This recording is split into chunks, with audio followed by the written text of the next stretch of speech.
Section 3, the Cabinet. Selection of the Cabinet. The President must consider many factors in selecting the members of the Cabinet. The President must consider whether the potential Cabinet members' backgrounds suit their Cabinet posts, whether they are bringing geographical balance to the Cabinet, whether they will satisfy interest groups, whether they will have high-level administrative skills, and whether they include ethnic and racial minorities and women. Cabinet members today usually are college graduates and the leaders in various professional fields. The Senate must approve Cabinet appointees, and it usually does so out of courtesy to the President. So, rarely is there a case where a President makes a Cabinet selection that is challenged by the Senate. Normally they will, even though technically they have to approve it, they normally will simply approve it. The role of the Cabinet.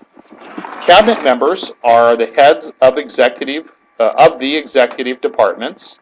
The Cabinet's role has always been determined by the President.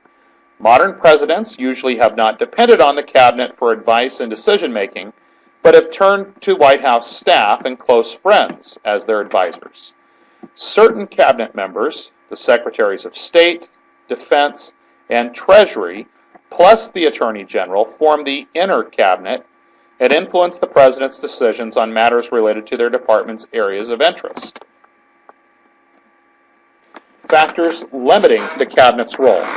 The President does not command the full loyalty of Cabinet members, even though he appoints them. Cabinet members are pressured by career officials in their departments, interest groups, and members of Congress.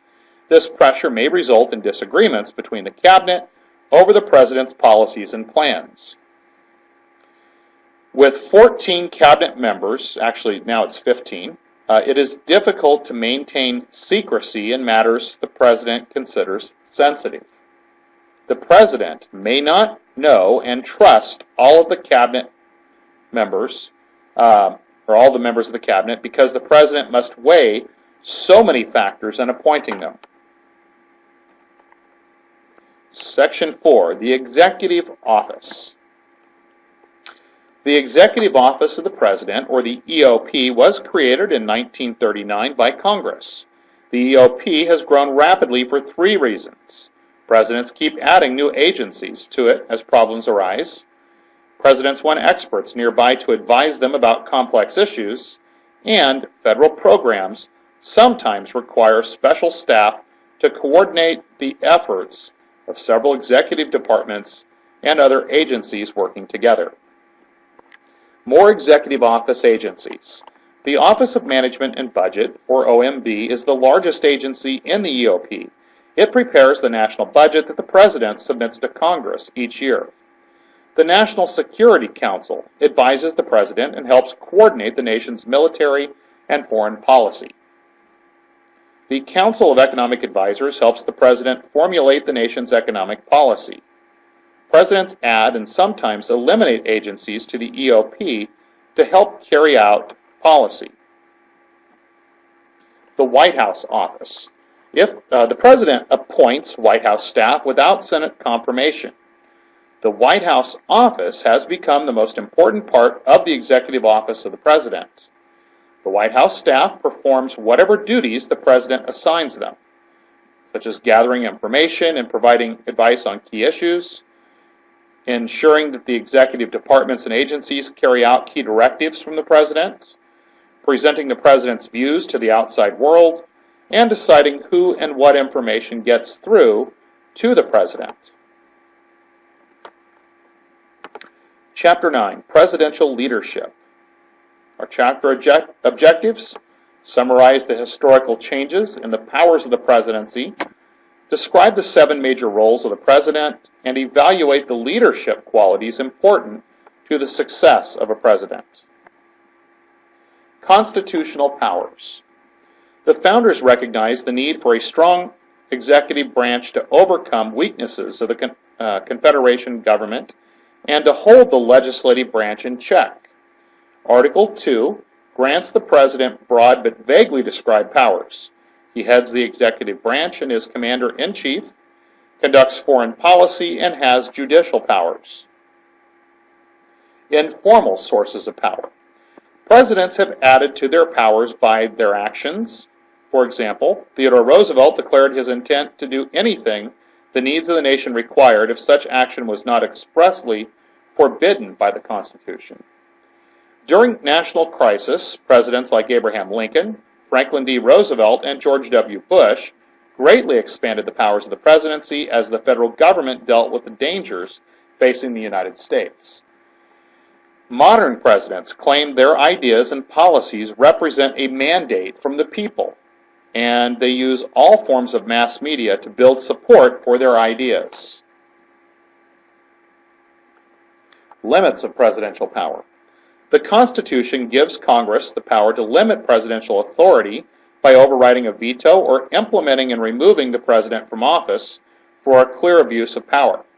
The federal courts also limit the president's power. The Supreme Court can overturn presidential actions, as it did President Truman in Youngstown Sheet and Tube versus Sawyer, 1952. The federal bureaucracy sometimes limits the presidential power by obstructing programs or failing to carry them out properly, especially when key bureaucrats work closely with powerful congressional leaders to carry out their own programs rather than the president's. Public opinion can limit the president's actions, as it did with President Lyndon Johnson's policies in Vietnam and President Clinton's proposed national health care program.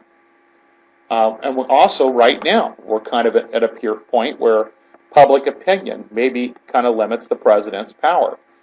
The president has been seeking authorization from Congress to take action in the conflict in Syria because of allegations that the Syrian government has used chemical weapons against their own people. Well, public opinion is pretty much opposed to the use of military action. And as such, the president finds himself in a difficult spot. Yes, he does have the power. He could use military force even without congressional approval, but there's probably going to be a political consequence if he does that. So, public opinion can definitely influence the president's policies. The roles of the president. As the head of state, they represent the nation at ceremonial functions. They is considered to be more than a politician, but rather a symbol of the entire United States. As chief executive, he heads the 2 million person executive branch, influences how laws are executed through executive orders, presidential appointments, removal of appointed officials, and impoundment, grants pardons, reprieves, or amnesty. As chief legislator, proposes legislation to Congress, usually in the State of the Union address, must work harder for congressional support when Congress is controlled by the opposition party, may use political favors to gain congressional support, has the threat of the veto to influence Congress. For example, a president may tell members of Congress that they will not sign certain legislation or will only sign it if certain things are included. As economic planner, the president has gained important economic power since the New Deal. They promote high unemployment, production and purchasing power, and are required to prepare the federal budget each year. As party leader, helps to raise funds and plan campaign strategies, uses political patronage to appoint party members to government jobs. As chief diplomat, directs foreign policy and oversees foreign affairs information agencies, has sole power to make treaties with Senate approval, may make, without congressional approval, executive agreements having the force of treaties with foreign nations, and has the sole power to recognize foreign governments. As commander-in-chief, shares with Congress the power to wage war, makes key military policy decisions, supports war efforts on the home front during wars, may use the armed forces to end disorders or give aid in natural disasters. Section 3, Styles of Leadership. Increased responsibilities. Modern presidents have provided strong leadership for the nation, even though the founders expected Congress to lead the nation. Presidents provide leadership in introducing bold new ideas as well as responding to crises at home and abroad. Leadership qualities and skills. Presidents must know and understand the people of the United States. Presidents must be able to communicate effectively and to explain their policies clearly in order to inspire public support. Presidents must know when the time is right to introduce new policies or make key decisions. Successful presidents must be flexible and open to new ideas, be able to compromise, have political courage, and be willing to go against public opinion in matters that they believe are vital to the nation's interest. Here we have a clip demonstrating presidential isolation. And now, a message from the President of the United States.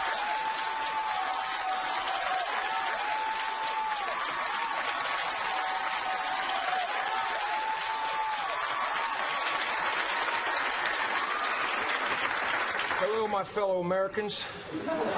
I've chosen to schedule this impromptu address at night because, quite frankly, every time I speak during the day, the stock market goes in the crapper. So sorry, Asian markets. You take the hit on this one. I come to you tonight in the midst of a very important election between two very qualified candidates, the hot lady and the Tiger Woods guy.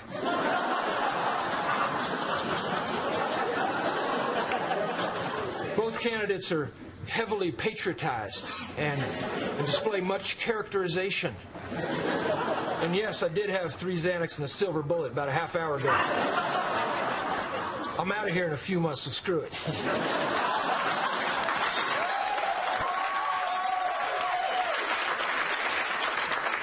But before I leave, I wanted to help Sarah Palin and John McCain by giving them what every candidate wants most: a prime-time, heavily publicized network endorsement from George W. Bush.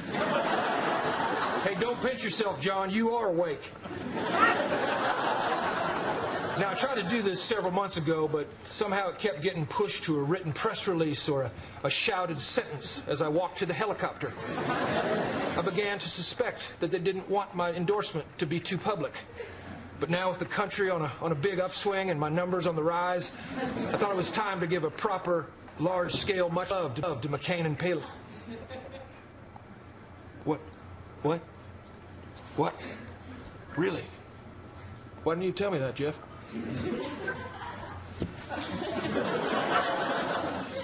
I've just been told by my trusted aide, Jeff, that the country is actually in a horrible downward spiral.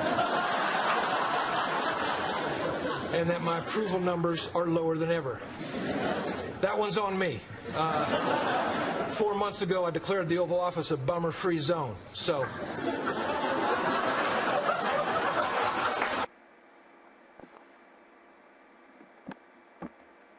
Okay, so that depicts the problem of presidential isolation. Of course, obviously that's an SNL clip with Will Ferrell portraying George W. Bush. But he says there that, he's declared the Oval Office a bummer-free zone. Well, the reality is that sometimes presidents can become isolated from the truth because people may not want to tell them the truth. The special treatment given to modern presidents risks isolating them from information and advice that they should have to carry out their duties effectively. Presidents may discourage staffers from disagreeing with them or giving them unpleasant advice. Access to the president often forces top staffers and advisors to flatter the president and provide only good news and favorable opinions. Top staffers control access to the president. Dealing with White House staff requires much of the president's time and makes it more difficult to keep in touch with the public. Executive privilege. To keep White House discussions and advice secret, presidents invoke executive privilege to avoid giving such information to Congress or the courts. So this is really the concept that a president's communications with their advisors and such are protected. Modern presidents have claimed that executive privilege also protects their communications with other members of the executive branch. The Supreme Court has ruled that executive privilege is constitutionally based. However, oftentimes when we see somebody trying to evoke executive privilege, oftentimes it is because they're suspected of doing something improper and they're trying to, cover their bases. For example, during the Watergate scandal that brought down Nixon, Nixon tried to claim executive privilege to protect the tapes that he had. He had a taping system installed in the Oval Office to help him write his memoirs when he left the presidency. And those tapes were subpoenaed by every group that was investigating Watergate. And so, as a result, it becomes a major liability for him because everybody wants those tapes knowing that they're out there. He tries to claim that executive privilege protects those tapes. Ultimately, he's forced by the courts to turn over the tapes, and the tapes reveal that he did approve a cover-up of the Watergate break-in, which ultimately led to Nixon facing impeachment charges in the House, and he resigned before the House ever proceeded with the impeachment hearing. But nonetheless, that's an example of where executive privilege has been used.